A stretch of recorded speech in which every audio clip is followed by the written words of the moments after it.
বছর পর দিল্লিতে প্রত্যাবর্তন, ক্ষমতায় আসছে বিজেপি। শিলিগুড়িতে জয়ের উল্লাসে মাতলেন বিজেপি কার্যকর্তারা।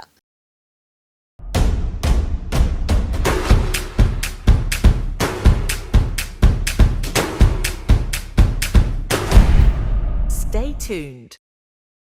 প্রাক্তন মুখ্যমন্ত্রী তথা আপ প্রধান অরবিন্দ কেজরিওয়ালকে হারিয়ে বাজিমাত করলেন বিজেপির প্রবেশ বর্মা।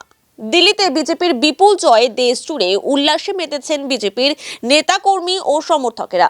বিভিন্ন জায়গার পাশাপাশি শিলিগুড়িতে বিজেপির তরফে বিজয় মিছিল বের করা হয়। হাসমি চক থেকে শুরু করে গুরু নানক চক হয়ে ফের হাসমি চকে এসে মিছিল শেষ হয়। এদিনের মিছিলে উপস্থিত ছিলেন ভারতীয় জনতা পার্টি শিলিগুড়ি সাংগঠনিক জেলা সভাপতি অরুণ মণ্ডল সহ বিজেপির অন্যান্য কার্যকর্তারা।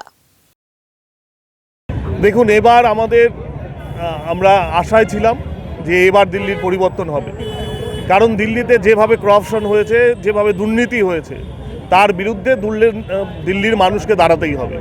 এবং দিল্লিতে যেভাবে অনুন্নয়ন, যেভাবে ওখানকার নদী দূষিত হচ্ছে, বায়ু দূষিত হচ্ছে, তারপরেও যখন সরকার কিছু করছে না, তখন সেখানকার মানুষ যারা ভোটার তারা বুঝেছেন যে দিল্লিতে ডবল ইঞ্জিনের সরকার দরকার।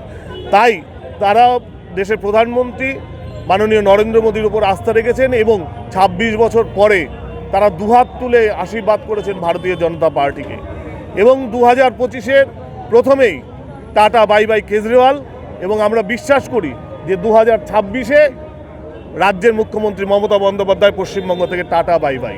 কারণ দিল্লির আপামর বাঙালি যারা বসবাস করেন তারা দুহাত তুলে বিজেপিকে আশীর্বাদ করেছেন। এবং এই বাংলাতেও সেই বাঙালিদের যারা পরিবার পরিজনরা আছে তারাও দুহাত তুলে আশীর্বাদ করবে।